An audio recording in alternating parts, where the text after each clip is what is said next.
My Okay, camera setup. you find that. Cool. All right, good evening, zero viewers. Welcome to Play Painted Live.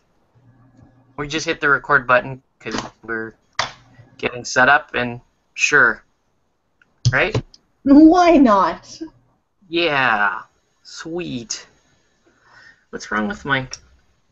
There it goes. It focuses a little bit. Good. Who is she? Okay, so tonight I will be painting the Eldorado Limited Edition Traveler. This is a Traveler Mini. I was going to paint her last week, but you guys voted for Dark Space Zenata dressed as Morrigan, and so here's Dark Space Zenata from last week. Woo! I like her. Coming in a little bright here on screen, but that's okay. So yeah, gonna paint her for fun tonight because I want to, and I wanted to paint some Eldorado, and I've been like itching to play more Eldorado, so I'm gonna try to make that happen next week. Yay! You Yay! guys are playing tomorrow. You guys are gonna play tomorrow? Nice. Yeah, we're playing in the morning. Cool. All right, so while we're here, what has been going on with you, Jill? What's the latest and greatest? Not too much. Since last week, I picked up some of my prizes for my stream. I posted them all over Facebook, so if you guys haven't seen them, you should go check them out. I'm waiting on more prizes, and I'm gonna go pick up more video game prizes right quick here in the next few days. I don't know, other than that, just school and life and stuff. Cool. Okay. Yeah. What's been going on with you? All right. Well, I guess I'll recap what happened over this weekend because it was pretty fun. So this past weekend, I was supposed to go to a board game day with my family, but my wife decided she wanted to doll up and go to Long Beach Comic-Con. So we did that. So we got in our steampunk gear, and we went down to Long Beach Comic-Con for the day, and that was fun. And then we came back, and I managed to catch a game of Relic Knights on Saturday. And then Sunday was Corey's thing. Corey down in Vista, he had his Relic Knights game day down there in Paradise Games, so went down there Sunday, carpooled with a few people down, and we played some more games of Relic Knights on Sunday. So busy Relic Knights weekend for me. And then on Tuesday, yesterday I should say, last night, got together with some folks over at Tactical Tuesday, and we played another game of Relic Knights. So that's a lot of Relic Knights in a row. So it started to wear on me a little bit. And then my friend wanted to learn how to play Saga. So I taught him Saga. It's a super fun game, and highly recommend you should check it out. During all that time, I managed to break the 500 mark on the Extra Life, which was cool. So I hit the original team goal, and I also started painting up these past few days here. I've been painting up this Super Dungeon Explorer stuff. This is going to be one of the prizes at the October 25th event. So we're going to have a live raffle for this stuff. This is one of the Rexes, and I went with almost lost Rex right there. No. I went with kind of like a fiery orange on Starfire. Oh, here. that looks really good. So, thanks. So it's been pretty fun. Fun couple of days. It looks like Phil Howard is about to join us here, so let's throw an invite over to Phil. But yeah, been busy few days here, painting, playing. Can't really complain about the sheer volume of activity. And yeah, it's been good. Can't wait to do more things. More of the things. So Phil will hop on here in just a few minutes. Welcome one viewer to Play It Painted Live. If you are painting right now or you should be painting, let us know what you should be working on or what you are working on. I didn't say what I was working on. Yeah, tell us what you're working on. I'm actually doing miniature stuff rather than homework when this episode of Play It Painted. I am doing the bases for my Saracen's Eldorado minis. Cool. Finally getting around to doing some basing. Because I have no glue except for PVC glue, so basing it is. PVC glue, otherwise known as school glue or white glue. White glue. Some people call it school glue, depending on your age. Some of the older folks know it only as school glue. But yes, it is that white glue that everyone is familiar with. White gunky stuff that I've got on top of this static grass container. So, yeah. Cool. So you're painting up your Saracens. Yeah, I'm finishing them up. I'm holding off to paint the guy that you sent me until my live stream. Okay. So one of my live streams. I haven't decided which one I'm going to paint him on yet. Do you have him built or anything yet? No, because I haven't gotten a chance to go buy any glue. Oh, okay. But tomorrow I'm going to be heading down and buying some glue before we go play games. Cool. So maybe I'll actually get to try him out, because I haven't even tried him yet. All right, so joining us on the show, Phil Howard. What's up, Phil? How you guys doing? Good. Doing good, sir. Welcome back to the show. It's been a while. One of the feeds. Yeah, sorry about that. It's real life gets in the way, and it just, Yep. But I haven't been slacking off on the painting. Okay. So what have you been up to? Well, lately it's just been catching up on all the loose ends that have fallen by the wayside. But tonight I'm finishing up my Sin City style Victoria's Crew for Malifaux. Nice.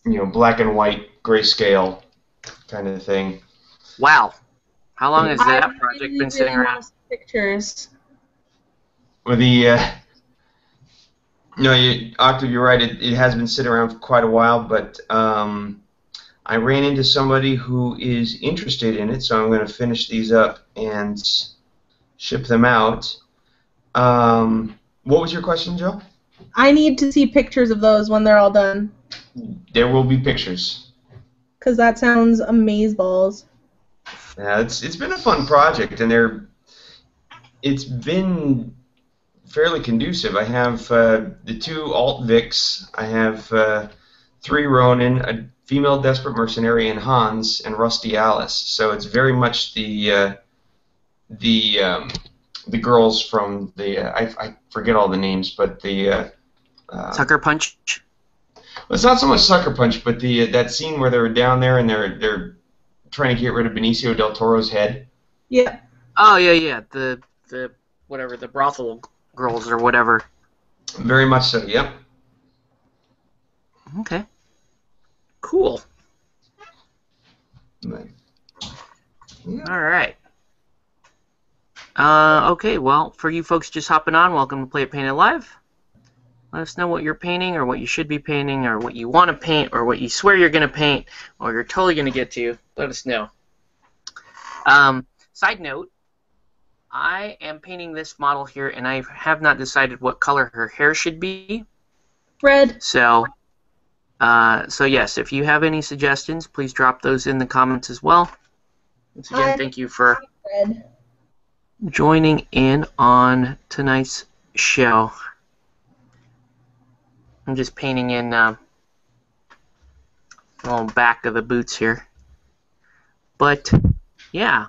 So, yeah, it's been a very, very busy week or so for me. Getting all the stuff ready for Extra Life, so I'm starting to do all the painting now. The support, the price support from sponsors is starting to trickle in. So we should expect to see a little bit more on that front soon. And that's about it, really. That's what's been going on. I'm just waiting to hear about my prize support from Ninja right now. Oh, cool. Okay. I know I've got stuff coming. I just don't know what or when. Mm-hmm. That's cool. Which is awesome. All right. So we're gonna go with. Yeah, I still have the heroes to paint for that SDE set, but with any luck, I will finish those this week, and then I can kind of advertise that a little bit more, because now we're actually into pushing the local event set. And I need to start plugging my live stream like mad. Live streams. Yeah, are you planning on like broadcasting on any other of the podcasts or channels or anything like that? I honestly have no idea. I'll obviously be broadcasting live on Twitch TV for the Extra Life streams. I am doing 2 streams, so one on the 25th to 26th of October, and then one on the 1st to 2nd of November.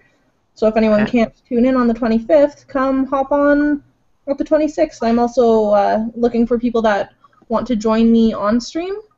Like you're interested in streaming but don't have the technology or the gear or the accounts or anything to stream it yourself, hit me up and I'll definitely give you some airtime.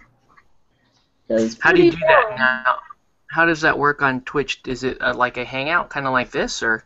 It would be through Skype. It would have to be through Skype, which means terrible call quality, but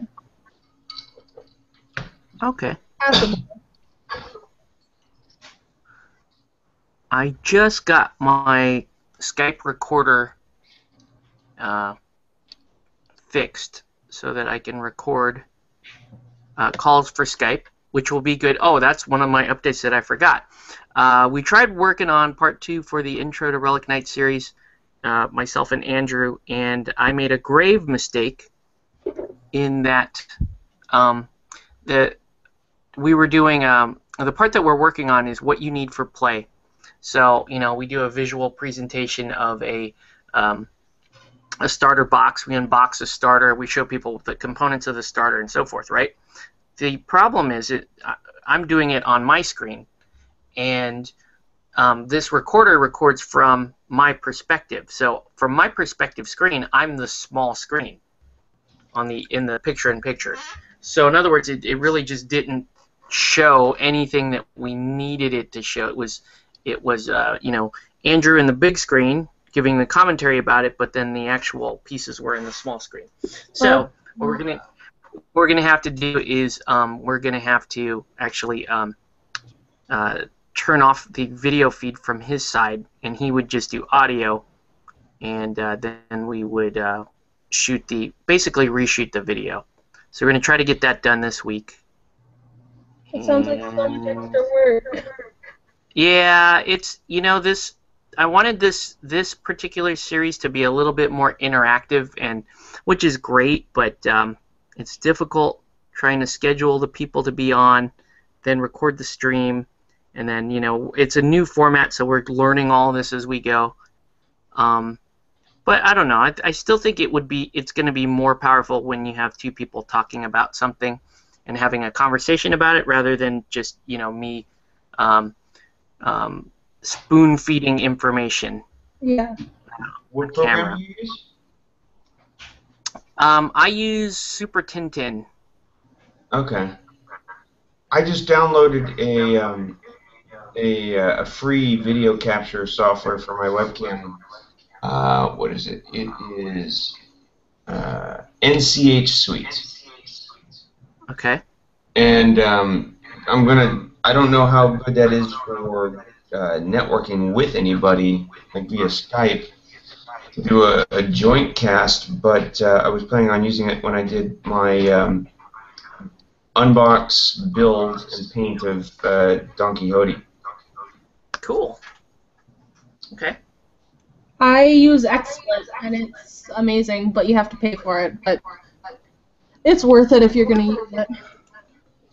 Well, I'm a cheap bastard, so and I don't know the first thing about video recording, so I'm just kind of making this up as I go. I'm hoping that I can edit the crap out of it and make it look somewhat watchable. You can do it. I believe in you. Thanks. Just somewhat watchable. Passable. That's all everything ever needs to be, is passable. That's true. Like, my laptop plays World of Warcraft passably. Barely.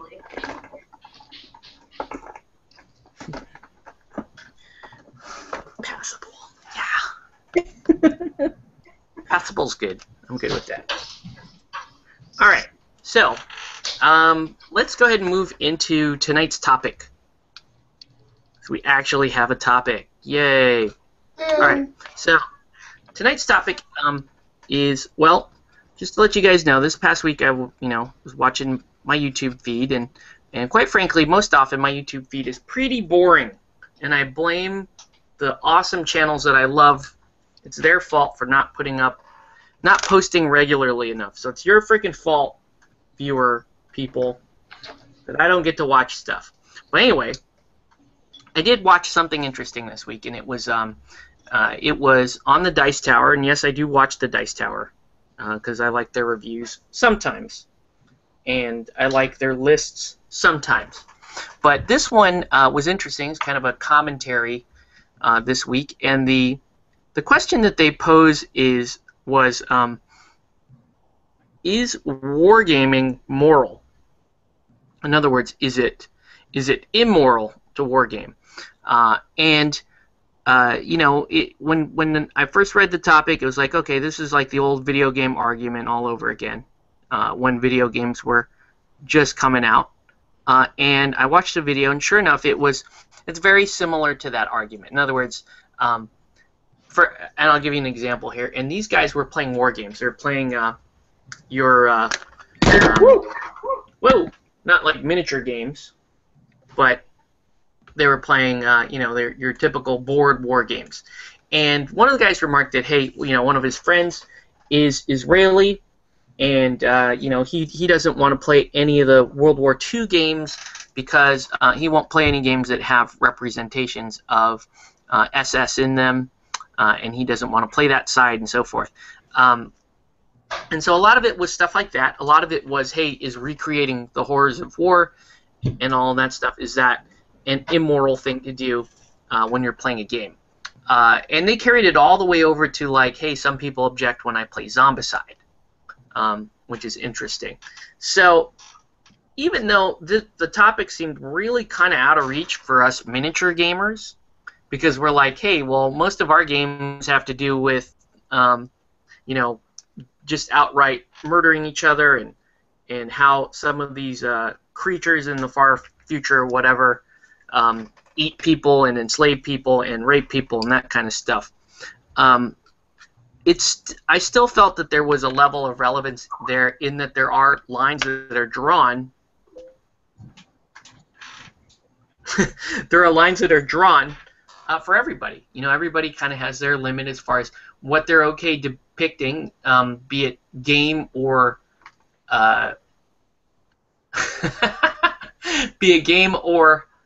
any kind of fictional representation. So I wouldn't just limit it to wargaming here. Obviously, this is our focus. And so I listened to the discussion, and a lot of it was, points that I think have been covered very often. So, one side saying, well, it's just a game. The other side saying, well, we have to be responsible, and we have to be inviting of all people into gaming. And if we want more people into gaming, we need to stay away from some of these taboo subjects. That said, I think miniature wargaming, especially the non-historical side, well, no, I can't say that. Miniature wargaming by its nature, is going to cover some pretty horrible stuff because most of it is about war. It is about conflict. It does have it's a game for adults, and it has adult themes in it. And but even then, there are limits. Everybody has their limit. Everybody has what they're comfortable with and not comfortable with. So anyway, want to just kind of open it up to you two guys and see what your initial thoughts are on this topic. Let's start with Mr. Phil Howard. How about you? Yeah. Well, it's interesting. I watched the same video that you did from Dice Tower, and it was interesting to gauge their reactions based on what I perceive their backgrounds to be. One character, for example, did not like the game Cards Against Humanity at all. He considered it basically just deviant behavior, and there was no actual tactics to it. And I think that spoke a lot about where he was coming from as far as his viewpoint. Not that, I would judge him for that. It's just it made his arguments, it put it in a place and time. The bottom line for me is that the very essence of what humans find interesting in life is conflict. Nobody wants to read a book or go see a movie where the main character has a pleasant life and then dies happily at the end. You need to have some friction, some conflict. Will he get the girl? Will they stop the Soviets from detonating the device or whatever?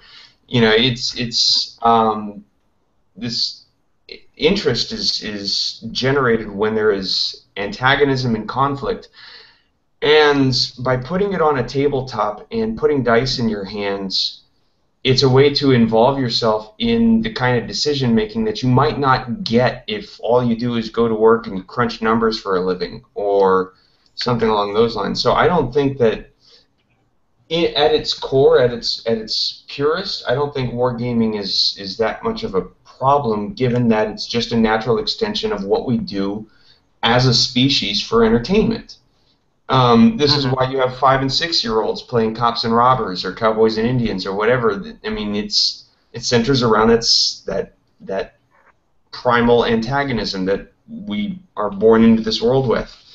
That said, I do think there are limits of taste, but I would venture to say that as far as morality goes, I haven't seen a game really yet that throws it out there and says you must play this and you must be an amoral or an immoral person to enjoy this. It comes down to choice.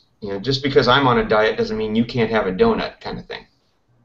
Yeah, that's right. Damn it, I will have my donut. So Jill, have you ever been offended by the content or theme of a game? No. And I don't want to just limit it to miniature games or board games. How about video games too? No, I have not. Yeah, some games, miniature games, video games, board games, whatever, depict females in a way that I would rather they didn't, but it doesn't offend me. It's somebody's brainchild that they decided that, hey, this is what I want this character to look like, or hey, this is what I want this group of characters to look like, and this is how it's going to be. Like, if I was going to be offended to anything that I've seen in any games, board, video, miniature games that I've seen, it would be the Succubus in Eldorado. Okay. Why the Succubus? If you've read her fluff, it's pretty offensive. Like, it is. It can be very offensive. Like, just the subject matter and all of it is just quite gruesome. But you know what? I don't care because it's a game. It's not me being subjected that way. It's not somebody that I know or care about, or even somebody that I don't know or care about being subjected that way. It's a game. They're created in somebody's fantasy, and it's just there. Okay. It's really difficult to offend me when it comes to fantastical things like that. Okay.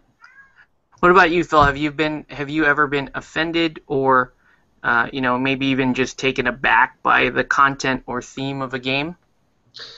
Um, well, not really. I have been surprised before. Okay. I've seen a lot of things, and it's hard to offend me. So, well, I guess I can't even say that. I'll sum it up by just saying the thing that surprised me was I'll just phrase it as visceral nature of the Kingdom Death miniatures. Mm-hmm. Now, Okay. those are beautiful sculpts. There's no doubt about it. The quality of those renders and the sculpts and the sheer imagination behind them are phenomenal. But at the same time, it surprised me because I wasn't expecting to see that in model form. Now, there's nothing gratuitous about it. I mean, I think we can all agree that there are some things that gratuitous would definitely apply to, and none of us have ever really seen it in a miniature form. But it's I don't know. Yes, that's how much it surprised me. Okay. I'm at a loss for words. All right. So, here's what for me and you guys watching might be able to find this for me. There was an RPG that came out, I want to say maybe 6 years ago or so, and the content of a lot of the main content of the, and I can't say it's the main content, but the content that really sticks out about this game is how in depth the game gets with some really, really graphic stuff, like such as like anal rape and doing horrible things to body parts and that kind of stuff. I forget the name of this RPG, but it was considered the most offensive RPG ever developed. And I'm sure one of you guys watching knows what game I'm talking about. I was supposed to look it up for the show, but I'm painting, so I didn't do that. But yeah, what is the name of that game? But anyway, I actually did a little bit of reading into that game because I'm like, wow, here's something that is definitely out of left field, and even I feel a little bit offended by the theme of this game, and so I was a little bit offended by it, but then at the same time to me it was more like, why are they trying so hard? Because it felt like they were actually trying to offend somebody with the content, or maybe the guy is just really into anal things and anal bad to people. How many times things. can you octave say anal in one place? Yeah, well, there were whole chapters on it. There were whole chapters on that, and what you do with your testicles and all that kind of stuff. And there were whole chapters on rape too, I believe, which was really, that was like, okay, like what's the point of all of it, Because like Jill said, yes, it's a game, but and I'm in general, I'm pretty good about I consider myself to be pretty good about where people's imagination and where these stories take us, such as hell or whatever. But I feel like there's a purpose in all of that. I feel like with this kind of stuff, even with Kingdom Death, I feel like, okay, they're purposely trying to bring us into this nightmare world, and this nightmare world is going to do some really graphic things with body parts, and some of those body parts will be sexual organs. And I'm like, okay, I can buy that for whatever reason. But for this game, to me, it just seemed contrived. And when something seems contrived, to me, that's almost the bigger offense than the game itself being offensive, if that makes sense. Yeah. Well, yeah, it's like, you know what I mean? If you're gonna, oh, sorry. Well, no, I mean, going back to the classic example of Cards Against Humanity, I mean, okay, there are things that are, funny, they're disgusting and they're gross, but they're funny, but then you get to the point where you've reached the third or fourth card where it's Glenn Beck convulsively vomiting, sand crabs out of his nostrils and all that. Okay, that's a little much. It's not that it's offensive. It's just, okay, they're trying to go for something and they've reached a little too far, and it just seems to be effective. Now, let me ask you something about those cards, because those cards kind of bug me, but for a different reason too. Do you think that does it reflect anything on the people that play those cards, or is it maybe something else that's bothering you about them? I think it's just something else that's bothering me about them. Just the fact that you can have. Maybe it's just the fact that I prefer punch over long, drawn-out, scenes and examples, time and time again. Maybe I've just seen the card too often, but you can get a better laugh out of a can of whoop-ass than you can with bad things happening to Glenn Beck or Dick Cheney or any of their proceeds to this card game. Right. Yeah, my issue with that card is it's not funny. I think it's the same thing. It's like it's trying really, really hard to be funny, but it's really not funny. And I was like, man, I hope they fire that writer, because that guy's trying way hard, and he's not funny. And instead they gave him a whole expansion for Box where he did all these stupid Box jokes. I wanted to fucking strangle that guy, pardon my language, because he's not funny. It wasn't about being offensive. It's just, I don't know. For me it was like, just, whatever. That guy really frustrates me. Not because he's offensive, but because he's not good at his job, in my opinion.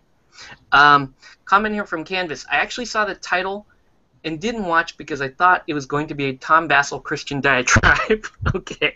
All right. Yeah, that's what Grayson thought. Commentary there from Canvas. All right. Yeah, I can't find the name of this RPG, and I would Google it if I wasn't in the middle of painting something. But that is the one thing that was like, it bothered me, not necessarily because it was graphic, but because I didn't see a point to it being graphic. I didn't see a reason. Like, why do you have this game that's mostly about raping things and twisting testicles? It doesn't. I don't know. I don't know. Then again, though, why do they have games like Takenoko, which is about growing bamboo? Like, I don't know that either, but that doesn't seem to bother me. So, I don't know. Any other thoughts? Oh my God! I just did the Google, and I just typed in most offensive RPG. Yes. And down at the bottom of the list, Super Columbine Massacre RPG review. What? Oh, that's a different one. I've never heard of that one. Me neither. That right there, that triggers my offensive button. Yeah, me too. Okay. When it's poking fun at something terrible like that, I'm not okay with it. That's just not cool.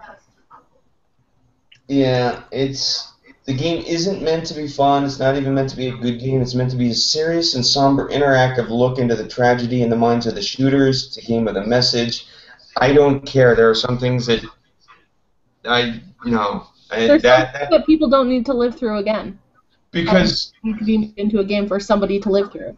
Exactly. Well, you and Octave and I are rational folks. There are some people out there who would look at this as a chance to replay it and see what they could do better or worse or what. There's going to be some nut job out there that goes looking for this game to try and learn something from it. And that's not the right kind of thing. Okay. Huh. Well. Yeah, that got dark. In a way, I'm not surprised that game exists, though. In a way, I'm not, because people. I don't know. I don't know. Somebody, and it's difficult to tell if that person, whoever designed that game, was really earnest about trying to gain some, some insight as far as, what could be done about such a tragedy, or if they're just being a prick. I don't know. Hard to say. It's, wow. Yeah, so, I mean, apparently even, and I consider myself to be, for the most part, especially when we're talking about make-believe, which essentially that's all this stuff really is, I consider myself to be pretty liberal in this regard, you know? Push the envelope, whatever, your imagination's the limit, yada, yada, yada, but, I don't know, sometimes it's a vision like that, and that it's not necessarily the vision. I question the motive behind it, and that to me, that's what really sets my trigger off. Yeah. You know, you can cover some. I'm okay if you want to cover something offensive, or if you wanted to you know, jump into something that is maybe a bit taboo or maybe a bit off-putting for some. That's fine, but I question where your purpose lies behind that. And if I can't come up with an answer that's suitable for me, then I kind of have an issue with it. And maybe that's a jacked up way of looking at it. I don't know. But that's kind of how I deal with it. If somebody's gonna sculpt a lady that's wearing a necklace full of testicles, I'm totally cool with that. That was their artistic vision, and that's, you know, that was the nightmare world that this guy wished to portray, and I don't think he was trying to say anything or anything like that. And he's a badass sculptor, by the way, and I totally want to paint that. But if you're gonna do like you said, if you're gonna do something contrived that just doesn't seem to be rooted in a purpose, then it's other than I want to try to get a rise out of you, then I do have a problem with that. Well, it's kind of like the Gilles de Rais in Eldorado.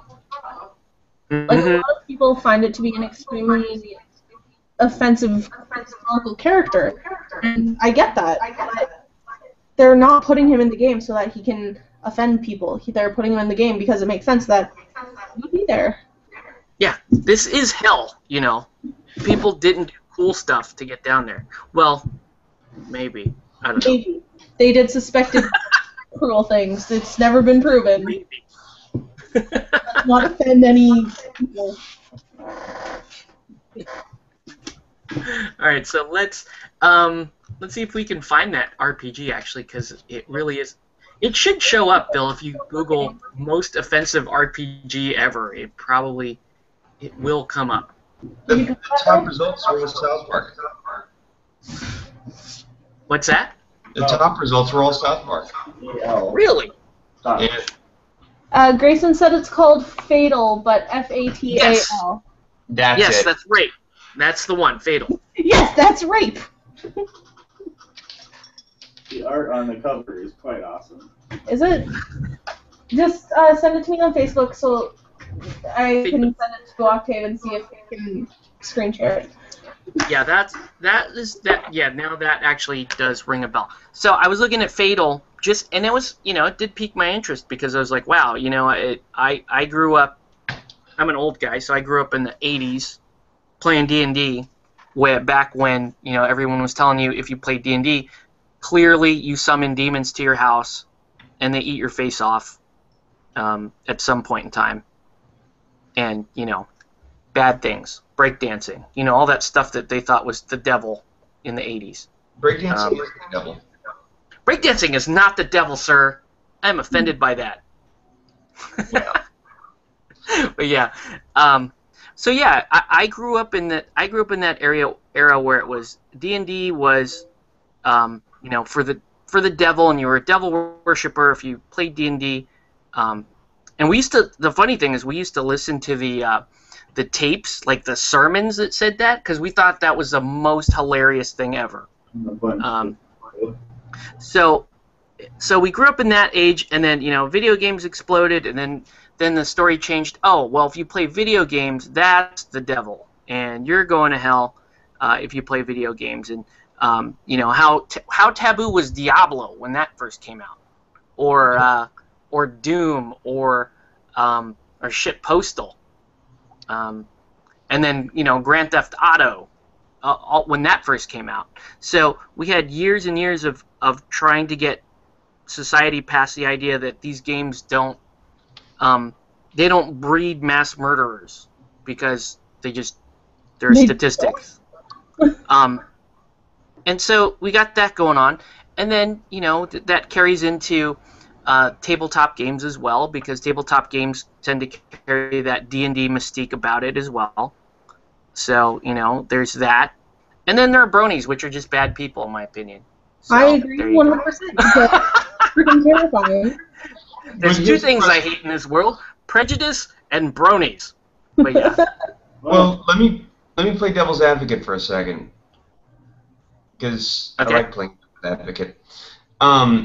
If in the 80s something as innocuous as D&D was viewed as a doorway to satanic worship and heavy drug use and all that nonsense, and then that was followed by the 90s with Doom and the 2000s with Diablo and so on and so forth, and everything, the next gen is viewed as the pathway to certain damnation, and you're all sinners and you're going to burn. Does that imply that if you take it reductio ad absurdum, which I love that term, that in 20 to 30 years, games like Fatal are going to be the norm? I hope not. It's an interesting question. I don't know. I think Fatal. It depends on. To me, it depends on how long something sits on the fringe and actually grows a following. I don't think Fatal really went anywhere other than it shocked the hell out of people. They put a list of most offensive RPGs ever, and there's not. I don't think there are big groups of people looking for Fatal. There are people looking for Eldorado games. Damn it, let's play. What's the matter with you, SoCal? Come on. Anyway, I'm gonna go play so he doesn't get sad. Yeah, sorry. Anyway, I'm playing next week, but yeah. But I don't think Fatal will be that. I think people understand that Fatal just has no actual grounding. It has no actual appeal once you get past the shock jock version of it. Like, oh wow, that was really offensive, and then you just go away. It just, I don't know. You guys tell me. Have you heard of anybody that's like, oh my god, I can't wait to play Fatal, and then that person wasn't locked up in a padded cell or anything like that? Well, some of the stuff on Cards Against Humanity would be viewed as I agree completely. Really shocking. But I don't know. Cards Against Humanity, though, because it is inherently more social, and because it takes such a what's the word I'm looking for? I guess a more cavalier approach to, here's some really shitty things that you might have thought at one point in your life, and you get to play it in a game. I don't know. I mean, have you guys ever? Let me ask you this. I'm assuming both of you guys have played Cards Against Humanity, right? Yes. I know Phil has, because he's played with me. Have you ever walked away from a game of Cards Against Humanity thinking, oh my god, that person is a worse person than I ever thought they would be because of they played this card or that card or anything like that? Yes, but unfortunately that person I was thinking about was myself. No. I'm not even kidding. I walked away from a game of Cards Against Humanity and I'm like, oh my god, I can't... What is wrong with myself? In my family, my siblings and significant others, we've got a couple of fairly young, innocent types, and they usually end up winning because they play the absolute worst, raunchiest cards. Okay. So it's surprising. I don't walk away thinking, oh my god, they're horrible people, because, well, to be honest, we're all horrible people. But yes. No, it's just kind of surprising who wins and who doesn't. Yeah, I forget who I was. We were actually playing Cards Against Humanity at Tactical Tuesday 2 weeks ago, just because why not? And I was telling the guys there that I once played Cards Against Humanity against one of the official Make-A-Wish Foundation representatives at Strategicon. Really nice lady. She gave us the whole spiel of, hey, please donate to our cause, and we do this for children, and really, really sweet lady. And then she went on to kick our monkey asses in Cards Against Humanity. I mean, she was playing some really, really raunch cards, and just it was rough.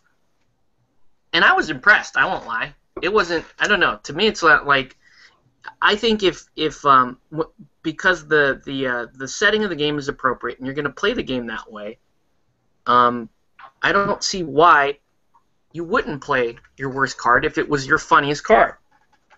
But yeah, I don't know. I don't. Me personally, I've never walked away from a game of Cards Against Humanity like with some judgment upon somebody. I judge everybody all the time, so. I think, and actually, I would actually go the opposite way. I think if somebody was playing purposely lame cards, I would probably think ill of them. You know? Yeah, that's true. I don't know. Any other? I sent you a picture that you asked me for a long, long time ago. Oh. Let me. And you're gonna laugh so hard when you see it. Yes! That's amazing. That's Okay. right. That's what happened today. Can I post that somewhere? That is amazing. Or you can post it. Ah, that's amazing. That's a great post. That is an awesome photo. Okay. Okay. Cool. How do I get out of it though? Do you want to There we screen share it? Yeah, let's do that. I'll screen share it here. Okay. Then are you going to tell a story behind it? Okay, I don't exactly remember the story, but I remember asking for this photo. It was almost like, oh, this was a we were talking about what you might be able to offer the people. Right? This is for prizes, and we were talking about what you might be able to offer for prizes for your Extra Life campaign. And I said, hey, you know, if you were to send out like a picture of you with a Mountie or something, that would be amazing. And where's the screenshot thing here? Where is it? Green. There it is. All right, so let's share this with the viewers. Yeah. Yes, so there it is. Nice. Yep, that's what happened That's- today. That's I saw pretty Mountie awesome. in his official Mountie regalia, and I made Grayson ask if he could take a picture of us. That's Because amazing. I was too shy to ask because I am a freak. Did you ask to wear his hat or anything? Get any point? No.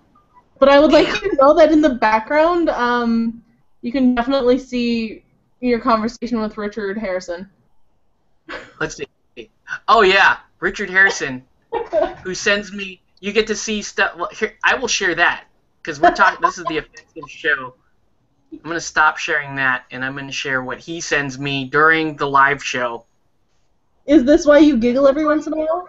This is what. Yes, this is why I'll laugh for no reason during the show. Let's do that. Let's look at my entire screen. Oh, it just goes on forever. But go here. How do I get out of this? There we go. So, yeah. So this is what Canvas sends me while I'm watching the show, or while I'm doing the show.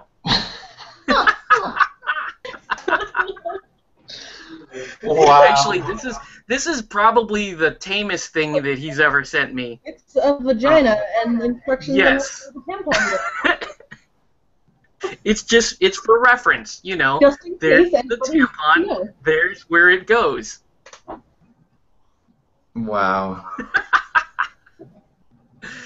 I feel like me and this Canvas person need to become very Freaking Canvas. All right. So, okay, how do I get... Okay, so, anyway, yeah. Thanks for your numerous contributions to the show, Canvas. Awesome. Okay, let me do a little highlight here, and then I think we've tortured our viewers enough to where we can actually draw our prize for this week. Yeah, Canvas, you're not even in the drawing, man. Before we do that. What's that? I think we should plug all of our things before we draw, because then they have to Okay. look at that before the draw. Do it. Me first? Yeah, sure. Okay. Well, as you guys know, I'm Jill from Total Command. I do the Total Command podcast with Grayson and Dave. We talk about Eldorado and Eldorado things. I have a YouTube channel that is pretty empty right now because I'm trying to reformat and figure out what I'm going to be doing. And I'm doing 2 24-hour live streams for Extra Life this year. And I will be giving away video games and miniatures, and I will be having an awesome grand prize of a hand-painted Nintendo DS and 2 of the games that I'm going to be playing on stream. So you guys should come donate to me, because for every $5 you donate, gets your name into the general draws, and for every $10 you donate, gets your name into the grand prize draw. And I'm doing very nicely done. Streams. Cool. 48 hours of gaming. 48 hours. So it wasn't enough for you to commit to the Extra Life 24 hours. No, I'm doing 48. I'm doing 24 hours from October 25th to 26th on the regular Extra Life day, and then I will be doing it again the next weekend because apparently I'm a sucker for punishment. Nice. Yeah. Nice. All right. And if you guys are watching this show, then you obviously know about our weekly raffle here. So we're going to be doing that shortly. And also for you local guys, be sure to check out the live event October 25th. This is going to be at Comic Quest in Lake Forest, California, where we will be giving out some really cool shit that I don't want to ship, like this stuff.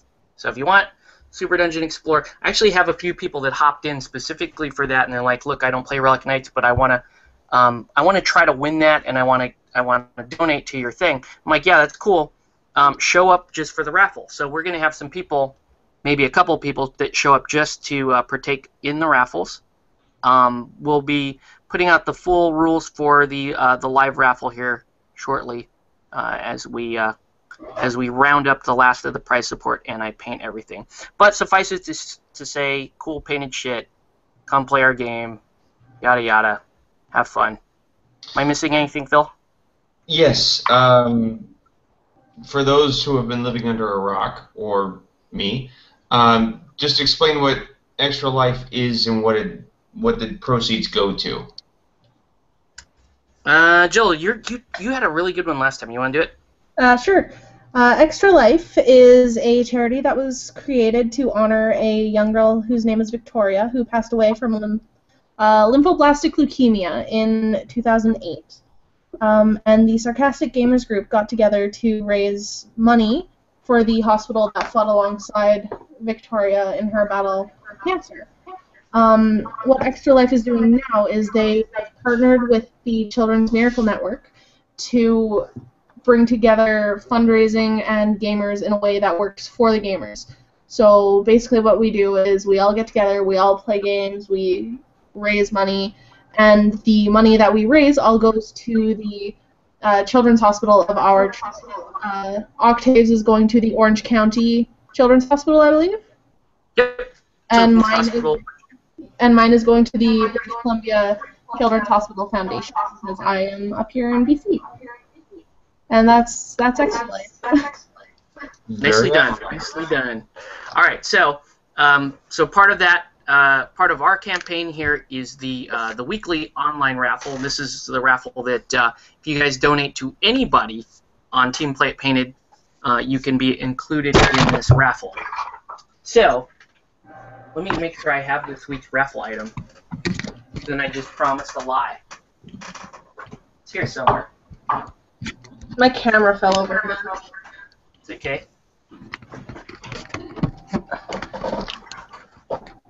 Here it is. Okay, so this week's raffle item, canvas, in case you wanted it, is the limited edition Gripping Beast Saga Warlord.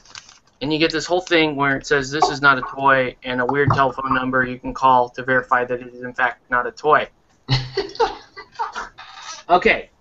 And let me pull up the file here. Got a closed canvas's tampon diagram. Now I'll never know. Where did I put that? Okay. Yeah, so like Octave said, if you donate to anybody on the Play It Painted team, you get into his raffles. So if you go donate to my campaign, you have a chance of winning one of these games, Pokemon, or a miniature, or if you enter into the grand prize draw, like I said, you could win, or you will win if you win the grand prize draw. You will win a Nintendo DS that is going to be hand-painted on me during the stream. You will win both games that I am going to be playing during the live stream, and you will also be winning some miniatures. Cool. Yeah. Oh, I should also point out my brother, who is also on our team here, is doing a live stream of a live playthrough of Super Dungeon Explorer this Saturday, October 4th, because his October is really rough because he's got some birthdays, he's got his wedding anniversary, so unfortunately he cannot join us for the 25th, but that's cool. Me and Phil are cooler without him anyway. Screw you, heretic. But yeah, so he's doing his stream this weekend, so please support him. And again, you can support him and take place in these online raffles. So let's see. This week we have a total of 25 individual submissions. 25? For this week's raffle. This is for the limited edition Saga Warlord. So Jill, whenever you're ready, you want to pull up the random.org. All right, random.org, and I will generate the number. And the number is 22. 22, okay. 22 is Andrew Jones. Damn it. Local. I love how angry you are. I know. He's not on the show tonight. So he's like, I couldn't be on the show. Sorry, Octave. Well, Andrew, you won the limited edition Saga Warlord. It's actually kind of cool because now Andrew has no excuse to join us in Saga. Right, Phil? Absolutely. Oh my God, we gotta get Phil. We gotta get Viv on here and talk about Crescent and Cross. Holy crap! Oh my God, such a good expansion. I'm really impressed by everything in the new expansion so far. Anyway, congratulations, Andrew. You'll be getting your prize next Tuesday if you're at Tactical Tuesday. So look, check me out. So far, no shipping costs. I like this weekly raffle stuff. Congratulations. All right, so that's done. I should mention about my stuff is I will ship anywhere in the world. Yes. Well, And yes, we will both ship anywhere in the world. Yes. Oh, sorry. Bill? Was that? Yeah? What? Oh, okay. Sorry. I should mention as well that we both will ship anywhere in the world. Yes. I have some entries from across the pond. So. Yeah. Cool.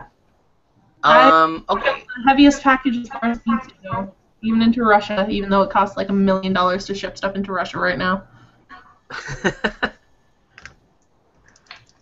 Do you have any? You know anybody over in Russia that might enter? No. Okay. Okay. So anyway, let's go ahead and determine what is the prize for this week. So. Okay. What am I rolling? You're rolling a d6 because we're actually at 5 prizes left, but we'll just ignore the 6, I guess. I love that you can hear my dice in my microphone. Where'd it go? Okay. Where's my list? Did you lose your list? Oh, no. It's funny because most of this stuff is on my work computer anyway, but it's the reason why I post it on Facebook because it's easier for me to access. Okay. Anyway, I got my list. Okay. So we roll a 4. We roll a 4. That is 1, 2, 3, 4. Okay. All right. So this week's prize is. Let me find it.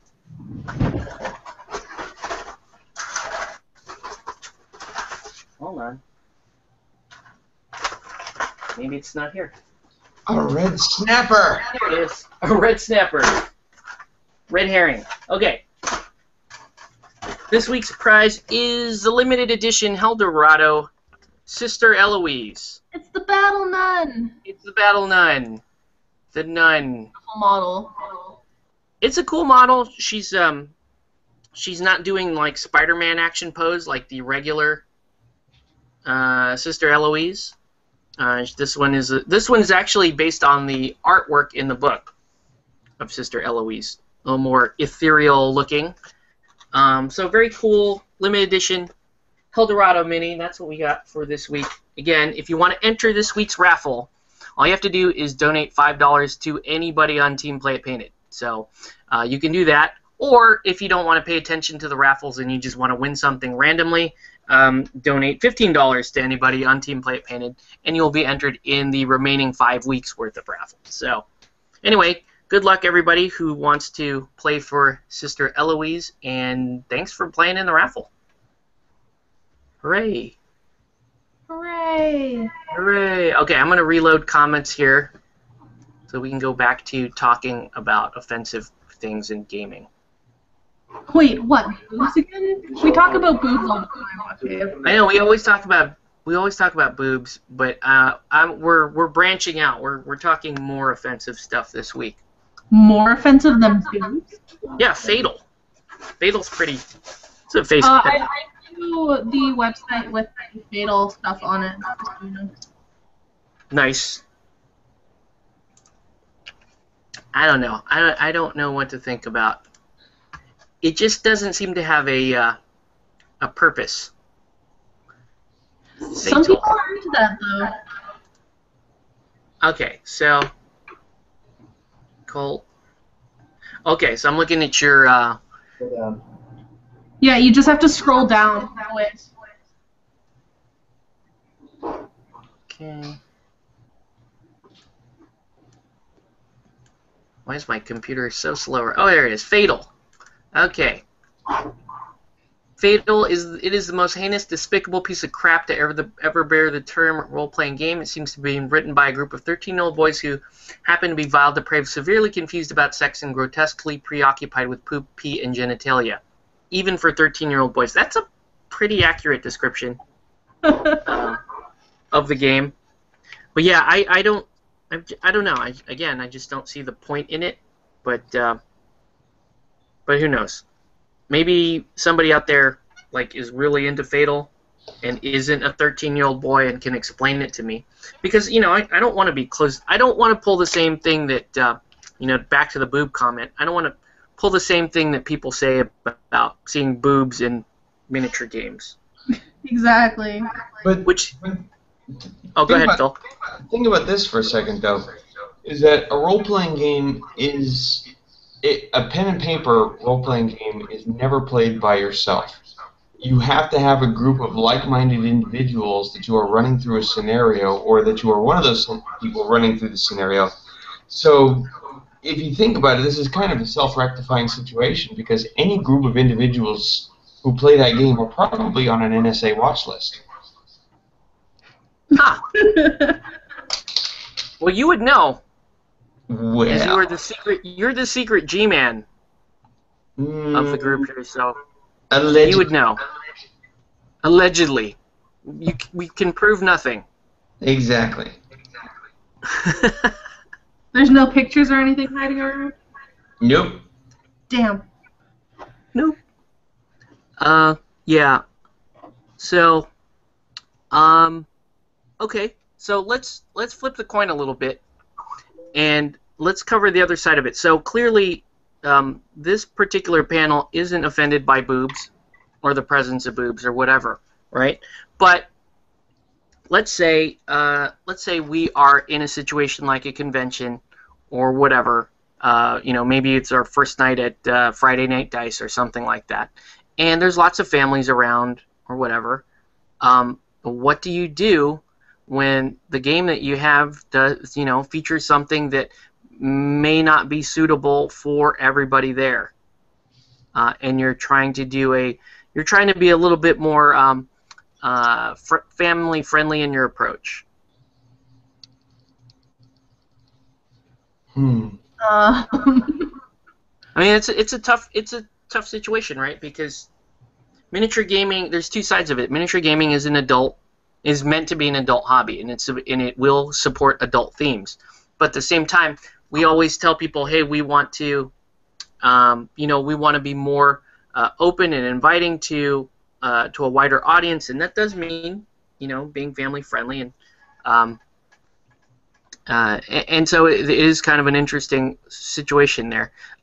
Two questions. One, do you think that like some of these sexually suggestive games are more difficult to, I guess, convey to some of these more conservative audiences than, say, the larger straight up sci-fi or fantasy war games?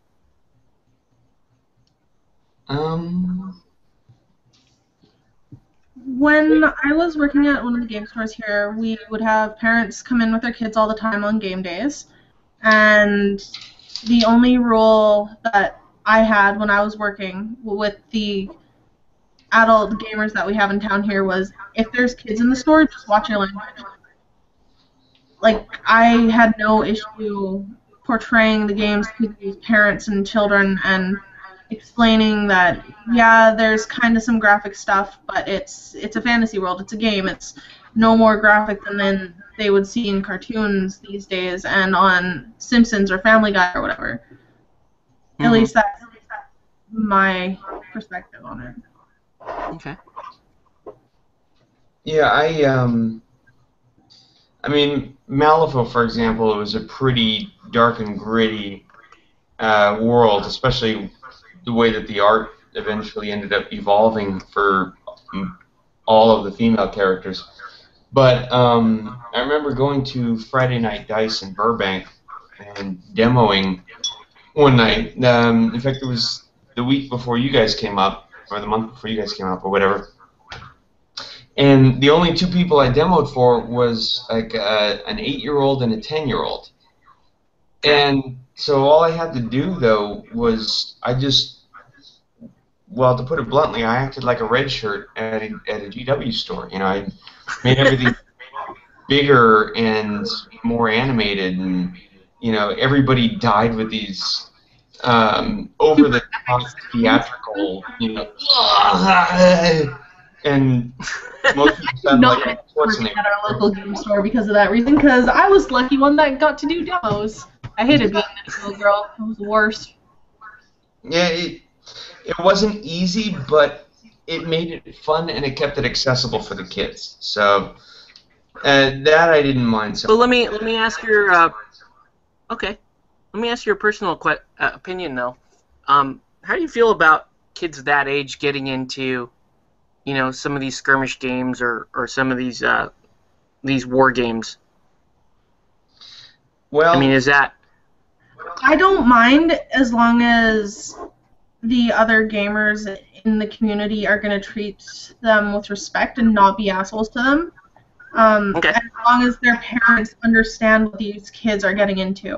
That's my only thing. Is as long as these parents know that, like, these are pretty graphic games. They have some pretty adult topics in them. Like, I would not encourage a parent to let their kid get involved in Eldorado until it is, like, 15, 16, because yes. Eldorado. Because Eldorado.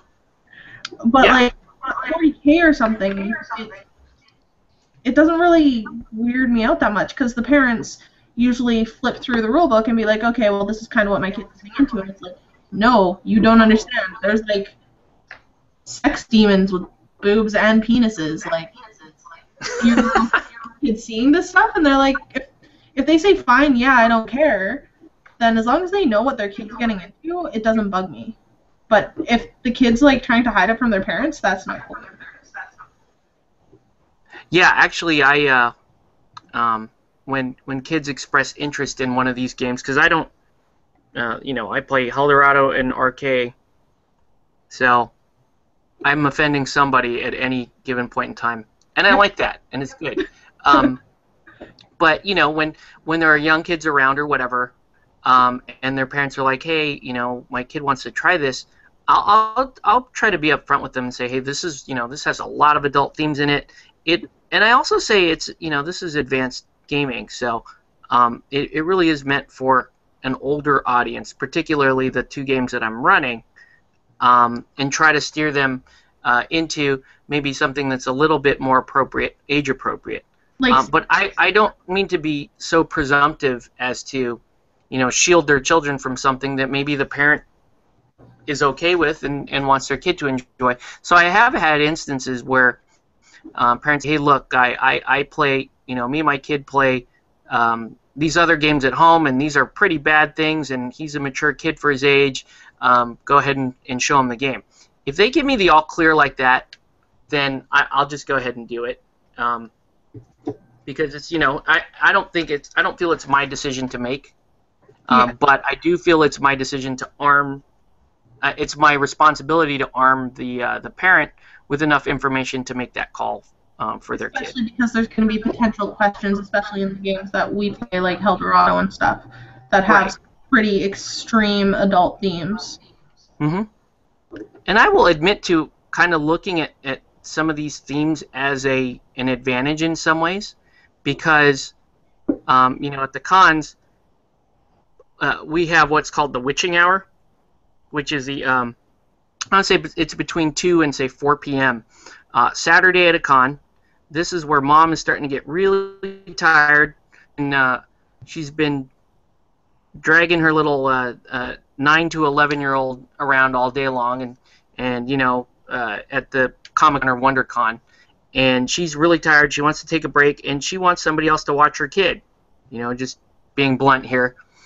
So they'll pull into gaming, and it's like, hey, entertain my kid while I sit here and look at my phone for a couple hours. And, at that point, I can say, all right, well, if you're cool with me telling your kid about adventuring in hell and, hanging out with a succubus or lots and lots of side boob, then that's fine. And a lot of times the parents will not care because those are super lazy parents, even though they do care. But sometimes the parent will say, okay, I get where you're coming from.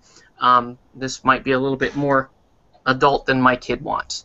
And I even put up signage too that, like, okay, this game is for age 13 and up when we're at those cons, just so that I want to make sure that everybody who is in that area and may want to try a game, that they're aware of where this is really set as far as being age appropriate. I like the sign that you put up that says "tasteful side boob." Tasteful side boob. It's not tasteful though. It's not. It's gratuitous. I'm not saying that I have an issue with it, but there's a little bit extra side boob, not just tasteful. Huh. Okay. I don't know. I was always of the opinion that side boob is inherently tasteful. No. It's not front boob. Did you just hear Grayson? What did he say? He said that side boob is always tasteful. Yeah, it's always tasteful. Okay, maybe guys think that side boob is always tasteful. It's interesting to me. I shared this image of Figure Painter magazine. They posted a link to a blog this week, and the blog had nothing to do with the Sexy Time miniatures, but the blog was about how to do a rubble base, and the subject, the miniature subject, was like a revolutionary figure, like a female in the French Revolution. She's holding up a flag, and she's having a wardrobe malfunction. Right? She's holding up a flag. It's a big war. The whole vibe of the miniature is revolution, and part of her blouse is down, and she's got the whole boob hanging out, right? Like the Super Bowl halftime show. All right. And I was looking at that, going, that's not inherently sexual. It's an interesting choice by the sculptor or the artist, and I think it in some way it kind of says something. And I don't presume to know what it says, but I didn't find it to be sexual. That said, I looked at that image and said, somebody is going to find it to be sexual, and they're going to be offended by it, and I don't know. So I don't know. Phil, did I share that? I think I shared that with you.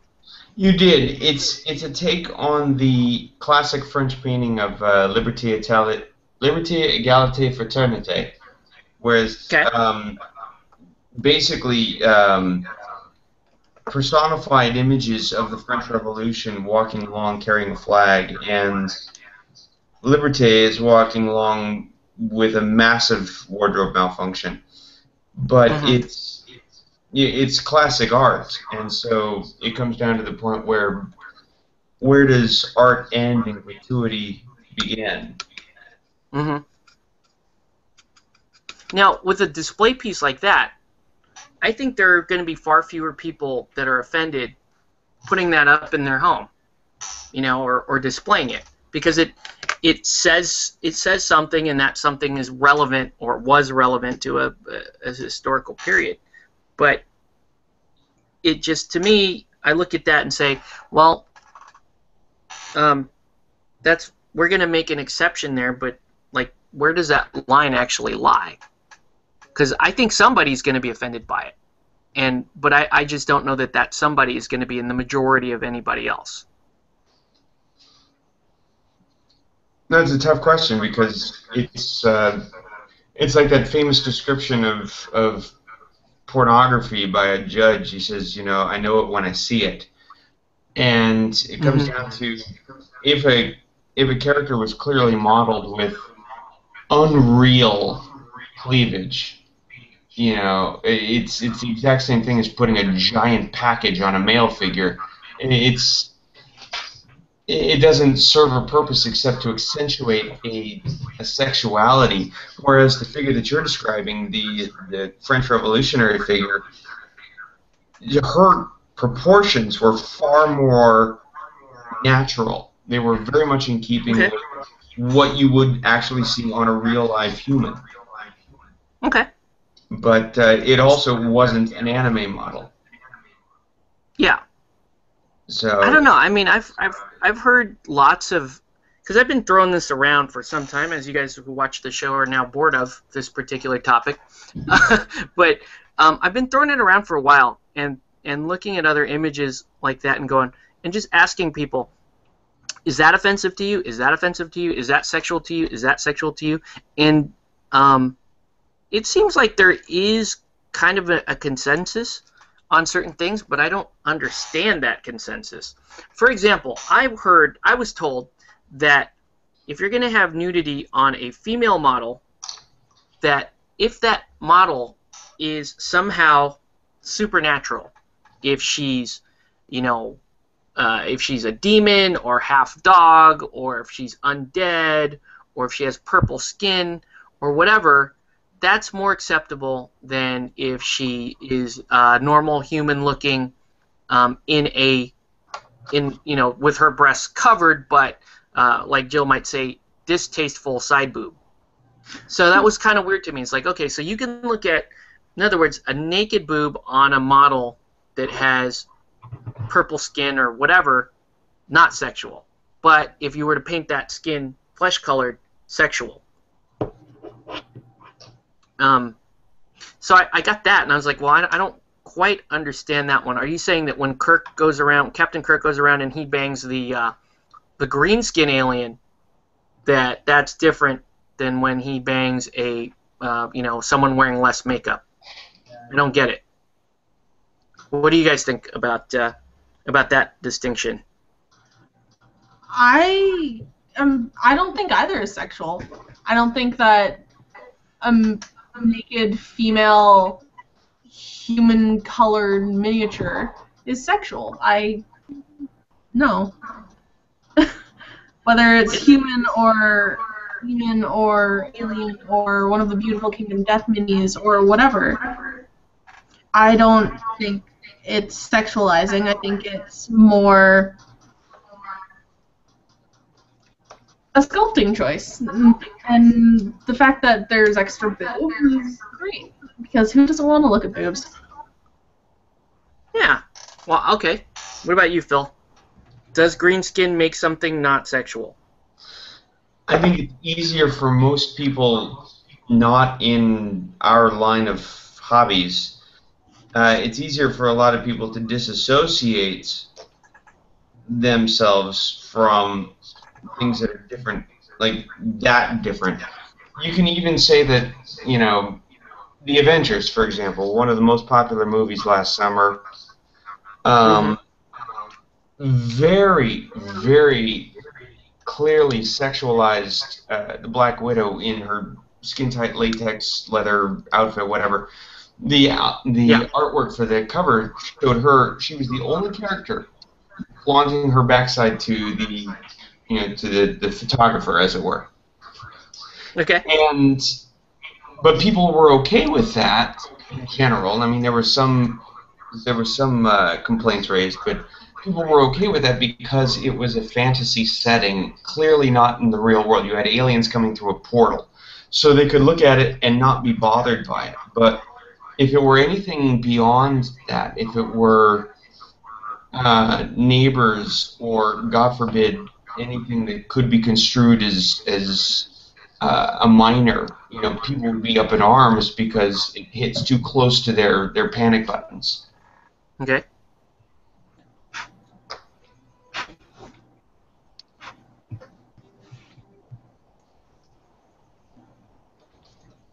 And I killed the topic. Did the sound dropped out for me. I don't know what happened. You were censored by somebody, by the internet. Must be. No, what? Pistol Hell, Thief? we're the NSA watch group. Yes. You were censored by the internet, sir. Now But, yeah, in a sense, it's easier for people to say it's okay if it's not human, but it's like that uncanny valley where you get really disturbed watching something like Final Fantasy Spirits Within because they look too human, but they're not quite, and your mind can tell and it automatically rejects it. okay. I just thought that was. I think it's a weird line to draw. I don't know. And I acknowledge that I'm not in the majority here. I just acknowledge it that, like, that's weird. That one is considered sexual and one isn't. You know, and it could just be the matter of one being slightly more realistic than the other one. The other thing I saw was there was a picture I was throwing around of a one of the gods of God's Immortals. This is a North Star sculpt, which is a male god. I forget which god it is, but he's covered except for the codpiece, fully exposed. You know, That's Hercules. yeah, Hercules. Yeah, just full blown, right?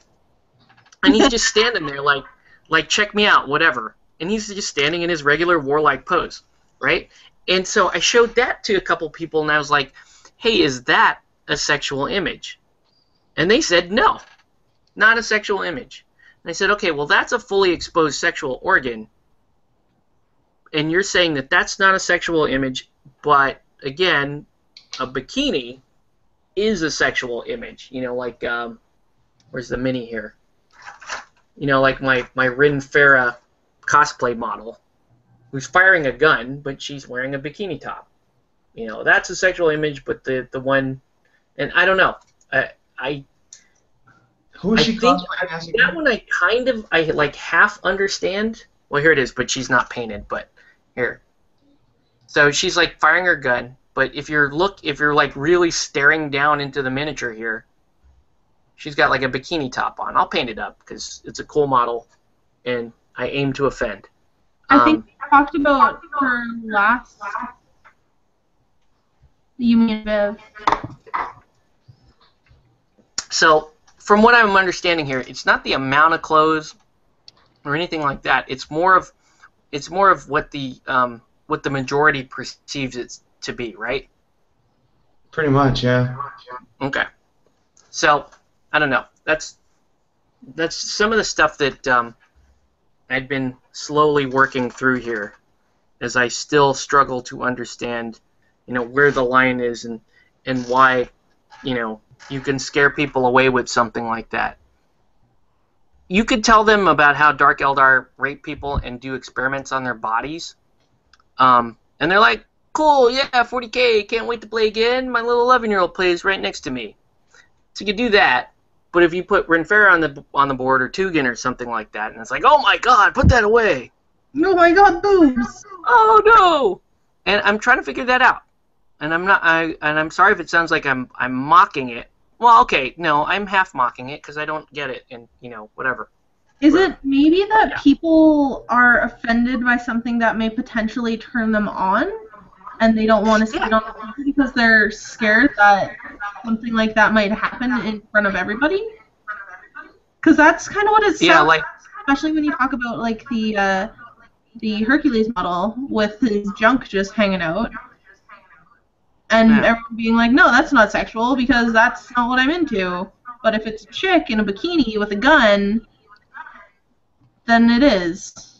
Well, we've been largely conditioned as a society, though, because if you think about all the movies lately, I mean, if you take a percentage, I'm completely making these numbers up, but I'm estimating that, maybe 60% of the movies out there show a sexualized woman, whether bare top or whatever, bare butt, whereas maybe only 10% will show full male nudity. Yeah. You never see less than that. What's that? It may be less than that. It may be less than that, but I can think of a couple off the top of my head, like Boogie Nights, for example, was one of them. And Forgetting Sarah Marshall. What's that? Forgetting Sarah Marshall had full male nudity. That's true, it did. Sarah Marshall. That's actually a good example, yeah. But when those things happen, the initial instinct of almost everyone in that theater is to look away. It's to cringe. It's to, oh, I didn't want to see that. And but why is that? Naked chicks, everyone's like, oh, let's look. Yeah, exactly. And that's basically built into us by the ad machine, society at large, and cultural mores. Interesting. I think it's we need to change that because dumb. Yeah, like when the Forgetting Sarah Marshall, when that scene happened, it was definitely not meant to be sexual at all. It was more of like you're supposed to laugh and be embarrassed, right? At least that's my impression of it. Yeah. And right. You couldn't do that scene with the roles reversed. No. If she came out there and she was totally naked, you would be like, that's not funny. I'm kind of excited by that or whatever. So I think that's kind of what you're saying, right, Jill? Yeah, that the reason people are saying that it's sexual and offensive is because it's something that they would be sexually attracted to. And they're scared to be sexually attracted to something that is a little piece of metal on a table. Yeah.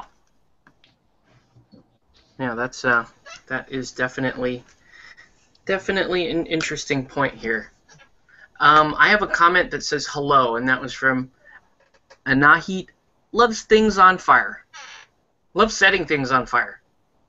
Hello, Anahit loves setting things on fire. Okay, great. Wow. Please don't light us up. They got airtime for that. I don't know what that means, but yes. Any other comments here from the Peanut Gallery? No comments. Wow. No comments? Everybody into Fatal.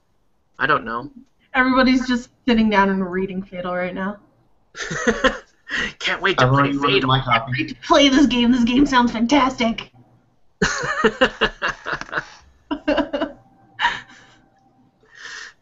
So I don't know. I think that there will always be cultural norms kind of driving what we consider to be moral, amoral, and otherwise. I do feel that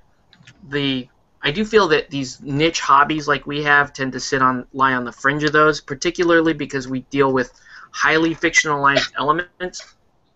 So so there is a little moral elasticity there where there might not normally be.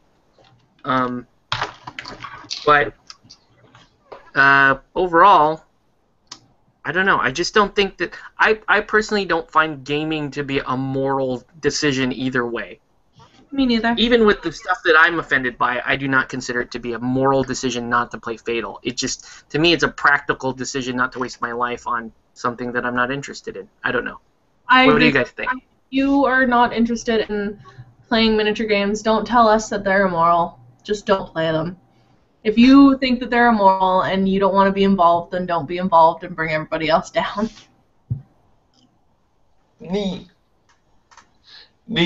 Okay, again, I love playing devil's advocate. The only thing is that we can't take that route because somebody might say something to us like, oh, I hit people smaller than myself, and if you don't like it, then just don't hit people smaller than yourself, or don't be around when I do it, because I don't think there's any problem with that.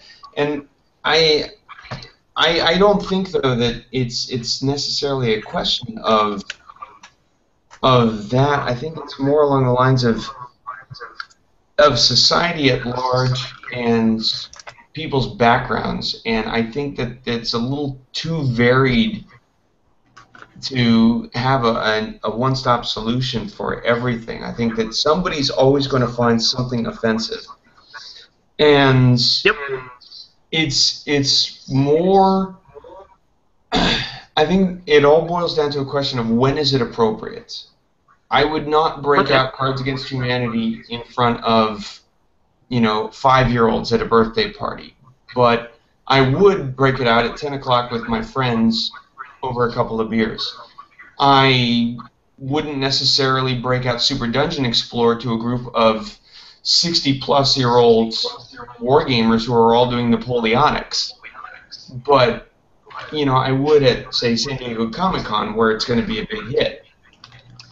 I think it's more a question of being up to the individual gamer to, one, have the responsibility to showcase. If they're going to showcase games, do it where it's appropriate to them, and being able to defend themselves and the games to twerps that come up and start naysaying. Okay. That's fair. Basically just kind of be aware of your context and respond to that.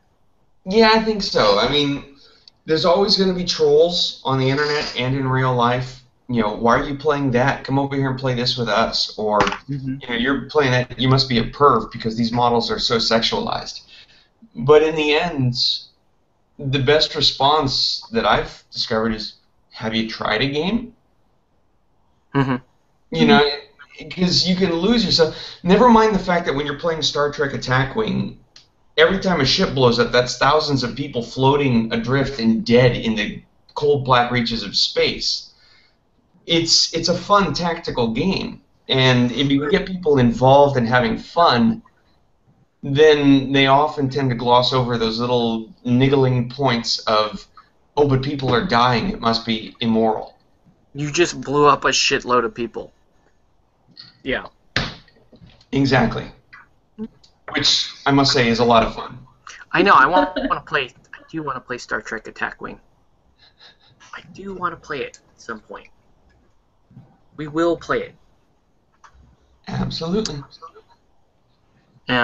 Okay. Cool. Well, I don't know if we have any other comments. I think it's, yeah. It's an interesting topic to discuss, but I don't think that I don't think there's anything really groundbreaking to say about it other than this is how we feel, this is how the other side feels, and that's it. Just play your games, have fun with them, and don't be ashamed of being a gamer. Just be able to say, hey, this is what I do, and I apologize if I offend you. If so, can we talk about it? Yeah, for sure. I agree completely. Name calling and finger pointing is always the worst possible course of action. But if people are willing to talk about issues that they have with something, whether it's the setting, whether it's the models, whether it's the artwork or the fluff, whether it's just the name of the game, if we're willing to talk about it like mature, rational adults, then there really is no problem. Yeah, that makes sense. Yeah, I agree completely. Damn it, I shouldn't have brought logic into it. Damn you, logic always being right.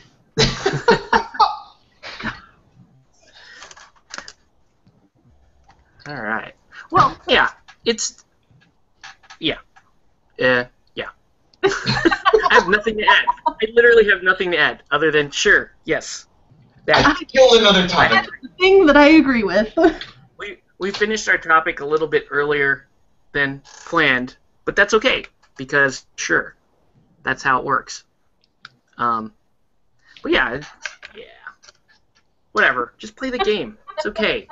It's gonna be all right. There are some. Well, another thing that I bring up too is it is interesting when you see, like, I've played 40K with Catholic priests before. I played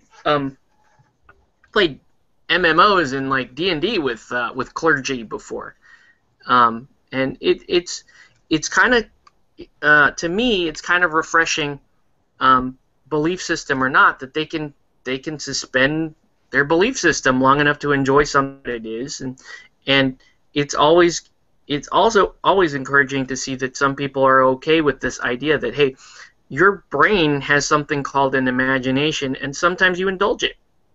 Yeah. And wherever that might end up taking you, sometimes you indulge that imagination. But as long as you can draw the line and understand that that is in fact just part of you stretching out your imaginatory field of vision, and you can go back to being a law-abiding, non-sociopathic human being afterwards, I think that's fine. Absolutely. Or you just really are a sociopath like me, and you don't get why boobs are so freaking offensive to people. Boobs. When you put them on the table. But I think that boobs are awesome, and more miniatures should have boobs. That's my opinion. It's not so much that I want to see more boobs. It's just I just want them to be like not so heavily stigmatized. Yeah. And maybe, I don't know, maybe that says something more about me and my whole, like, why am I so bothered that they're so bothered? Well, it's kind of funny. I saw, how Reaper puts out all those different lines of models, just not for any particular game system, but just kind of multi-purpose. Yeah. The Reaper put out for Chronoscope, I think it was, this French maid, and it's very clearly a sex outfit. It's a short skirt. It's got a completely open top. Boobs are just hanging out there. And I wasn't so much bothered by the model. I was bothered by the fact that I didn't know what I could do with it. It's like... Well, hold on a minute. 1 second. I'll be right back. Because this is good live TV here. Hold on. I bet you he has the model. He probably does. Because he gets so excited and just runs off. Some models. There we go. How's your painting going? It's good. I'm gonna ship this stuff out on Friday, so I've got another night to work on it. This isn't the best light for this. Yeah. And I haven't really... It's hard doing the grayscale just because, when you do things all multicolored, you can see a lot of the depths and different details. But it's... if I have I think I have the mic alt blend, but there's my Vic, for example, the alt Vic. It's probably taking a bit to focus, but... It looks so good. Oh, thank you. It's coming together. It's just kind of a so cool. There's her I like and then her sister. I wanted to do them kind of as negatives of each other. So doing them up mostly black, mostly white, different color hairs, different color hair, I should say. But yeah, they need a little bit more touch-ups before I think they're ready to send out. But I will post pictures when they're finished. Please do. Okay, here's the mini that we were talking about. That one. Yep. Boom! Called it. So this is the mini. Yeah, and like Phil said, she's got a little chipped. I've had this for quite a while. And the boobs are quite large, and they're hanging out. There's no question. Like he says, there's no question. This is a highly sexualized model. No question whatsoever. And my problem with it is not that it's highly sexualized. My problem with it is that I don't know what I would do with that model, so I could not justify spending the money on it. Now, there are some people that will buy models just to paint and collect. I tend not to do that because I'm usually broke. So I tend to buy things with a purpose. I bought the Fraulein, the beer garden wench, because I could use her as a waitress for the saloon that I built for terrain. You know, she could be an NPC, for example. It's a lot harder to justify a French maid walking around with everything hanging out as an NPC. Yes. So I will tell you why I bought why I bought that miniature, actually. okay. I bought that miniature at the request of my wife. She wanted me to have it, and she wanted me to paint it. She was like, "That chick is hot. You should paint something like that." And I was like, "Okay, I will do that." You need to tell your wife to message me. But and I don't know. I mean, and Phil, you know my wife. My wife considers herself to be a fairly feminist style, modernized woman that just happens to like a good set of boobs. I don't know. I But appreciate yeah, she. boobs. And I can't say whether or not you and my wife are in the norm or if they're not in the norm. But yeah, it's it's not just. Mel would say that we're not. Yeah, so yes, I do have that miniature. Here. Let's do it again and scare the viewers. Oh my God! No! Oh my God! Run! I don't know, but yeah. That's going to be the screenshot that it pauses on in YouTube as this. Yes, that's gonna be the thumbnail for this video. You set it as a custom thumbnail. That's funny. Actually, I want to repaint it because it's a shit job compared to. I painted that maybe almost 5 years ago now. So, and it feels right. I could not really find a use for it other than once I painted it because my wife asked me to. Then she looked at it once and was like, "Cool," and then she never looked at it again. She probably forgot that whole thing happened where she was like, "Hey, paint that because it's cool." But yeah. Yeah. Yeah. It happens though, and it is a very cool model. They're not terribly expensive. It's just that I could get that, or I could get another paint that I need, or another model that I can use in a different game or something like that. It had less utility for me, but the actual sexual nature of the model didn't really bother me. Not as much as it would other folks that I've run into. But I don't know. I didn't think it was a bad miniature. I think it's actually the decent enough sculpt. But yeah, I didn't find much use for it. It was cool enough to paint the one time. But I've got. Oh, speaking of which, painting for fun. What did I do with it? What did I do with it? I'll find it some other time. I don't know if I've ever showed, or if you know about this, Jill, but I have a set of Impact miniatures that are based on characters from The Big Lebowski. What? So I have the dude. I've got the dude. I've got the actual Big Lebowski. I've got his young wife. I've got what's the name of Steve Buscemi's character? Donnie. And obviously the John Goodman character, Walter. Walter, and the Jesus. You don't fuck with the Jesus. So I have those miniatures, and I'm gonna paint them up. And I found a game that I think I want to use them for. And hopefully that game comes out here pretty soon. It's actually a board game. It's a 2-player board game. It plays in 5 minutes, which is awesome.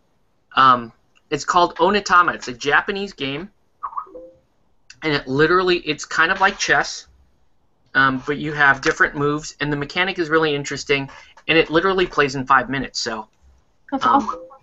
really looking forward to that. And I don't know who keeps messaging me, but I got a whole bunch of messages. Yeah, I wasn't sure if it was you or me. Oh, wow. Oh, Andrew was trying to message me about his tablet being haunted. And he doesn't know that he won, because he couldn't watch the feed. Poor Andrew. He's going to have to wait. Are you going to tell him? I'll send him a message, though. Yeah, I'll tell him. He's not online anymore, but... Wait. Still... Wow. What? Who? I'm still getting messages, but not from Andrew. And they're not weird canvas banana hammock shots. I'm telling you, this guy sounds like he and I would be friends. Canvas is hilarious. He's pretty funny. He's obviously Australian. I don't know why I said obviously. He's Australian. He's Australian. I don't know. It made sense to me to say it that way. And, you know, it might be the impression that my wife gives me of Australians because, you know, she's got family in Australia, and she's always telling me about Australians. So he's obviously Australian. I added Viv on Facebook, and him and I were talking a bit, and he said something that was Australian slang, and I was like, I have no idea what that means. No idea what words you're trying to tell me. Ah, man, I gotta get Viv on here at some point so we can talk Crescent and Cross. It's so good. It's so good. Oh my god. Super happy about that. Yeah, I'm looking forward to it. I want to play, just so you know, Jill, I want to play Saga, Crescent and Cross because it's the Crusades. Yeah? And then right after, so I want to play the Battle for Jerusalem on Earth, and then right after I'll play a game of Templars versus Saracens in Hell Dorado, and have the battle for Jerusalem in Hell. New Jerusalem? New Jerusalem, yes. That would be fun. And I'm actually this model here, the Traveler. I may use her as my Saga Warlord for the Crusaders. So I may use her. I may use Von Holbein, because he would be freaking awesome for however it's said, Milites Christi or whatever. You don't mess with Georg. Which are basically the Crusader Knights. But yeah, I don't know. Think it would be pretty cool. Man, this is how destroyed my brush got today. I don't know if you guys can see. Oh, hold on. Go ahead. Can you say something? Oh, my brush is all like fried. Ooh. What kind of brushes do you use? I like the Army Painter brushes, the triangular ones. But that's because I've got a wonky hand, and they are super comfortable. They are quite comfy. What about you, Phil? What kind of brushes do you use? The brushes that I'm using right now, I just bought an Army Painter Wargamer Insane Detail brush. Fantastic brushes. It is an insane detail brush. Going up from there, I have a Golden Fox something. It's old, but it's gold and it's detailed, but the tip has bent over. So I kind of have to go in to do eyes at an angle, which is again why I bought the Wargamer Insane Detail. The next level up, I got the Tamiya modeling brush HF, item 87049. It's good. It gets into those tight little corners that you can't really get. My staple brush, the Citadel standard brush, this sucker does everything from detail to washes, although the tip is starting to come apart. So Might need to get a new one. And then I have the Citadel wash brush that I do for really big sections. Okay. Wow. If the Citadel brushes Extensive are lineup. here, that's what I would be using. Hmm. I actually don't think I can get the Army Painter ones here anymore. I think our one game shop closed down, and I think they were the only ones that carried Army Painter, so I need to figure out new brushes. Yeah, that sucks. Which makes me really sad. We'll ship them to you. Contraband.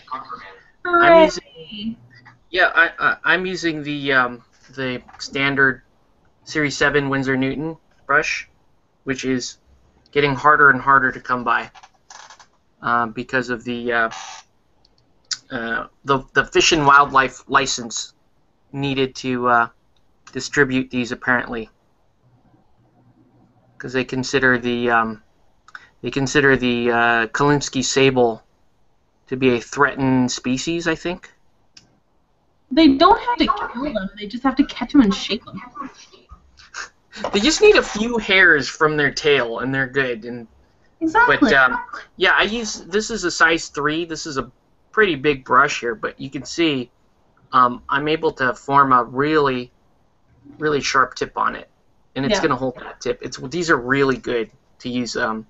Big belly brush like this and get most of it done. When I am in the fine detail, I go all the way down to a 0, and then for general stuff, I also use the Army Painter.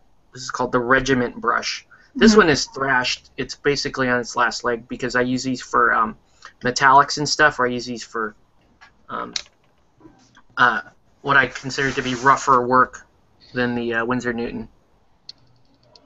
So, yep, that's our little brush tour. I want to get the Raffle 8404 and see how that goes as well. Oh, I use the Vallejo brushes too. They're amazing. Vallejo synthetic brushes, or are they natural brushes?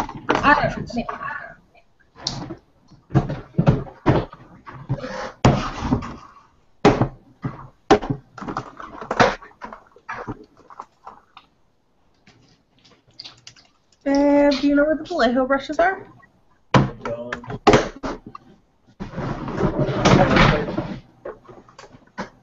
don't know where those brushes are. I think they're natural.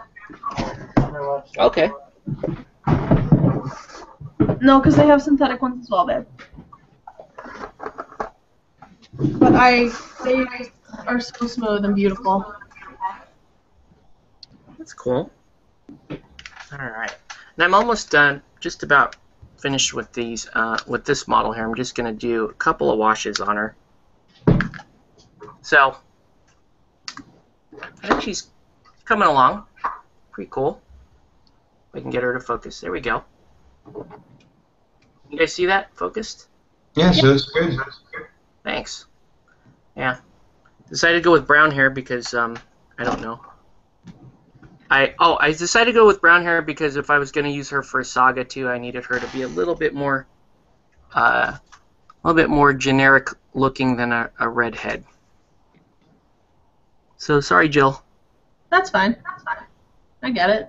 I have purple hair or pink hair. My hair's pink. Yeah, if this was like a Relic Knights mini, I'd go with like pink hair or whatever. Get a bunch of those that are pink hair. I want all of the Kenny miniatures so I can paint them all of them. Alright, and yeah, so just finishing up here.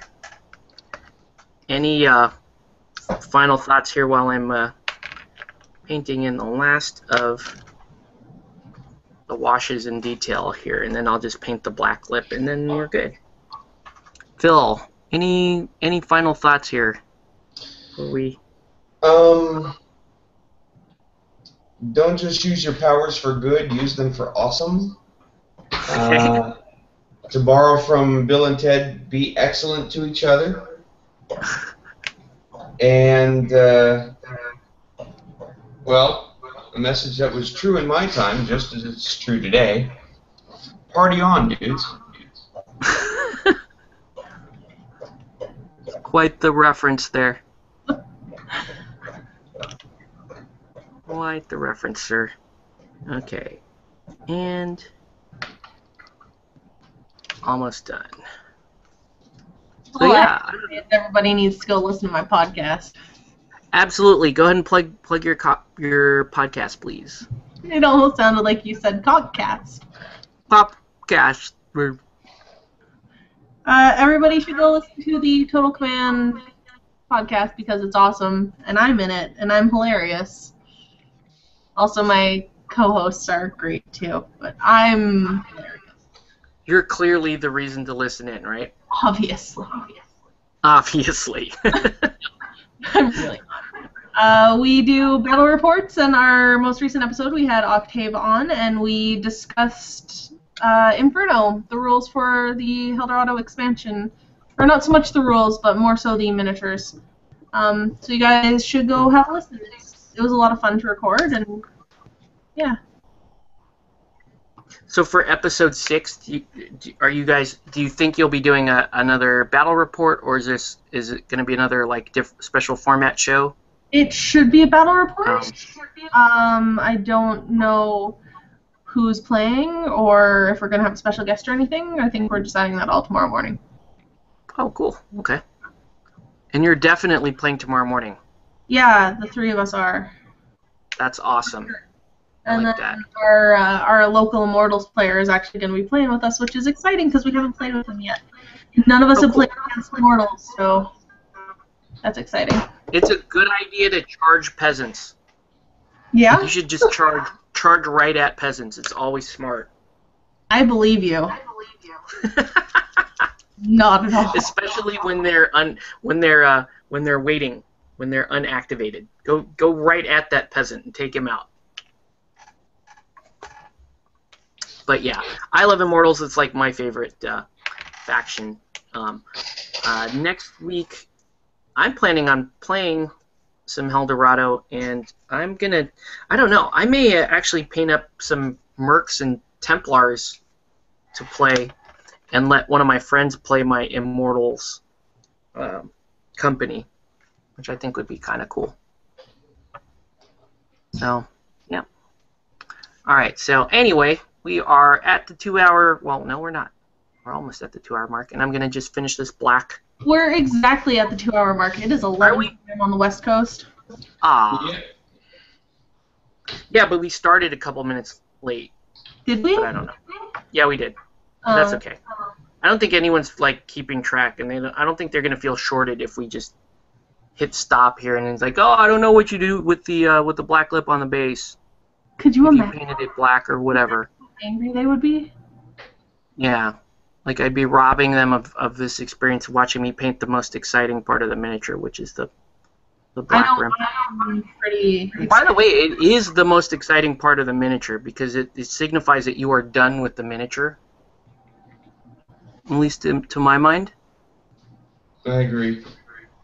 And you're like, oh, it feels so good when I finally fill all of this in. I might have gone a little too high on the black here, but I don't care. Looks a little more display looking than normal, but okay.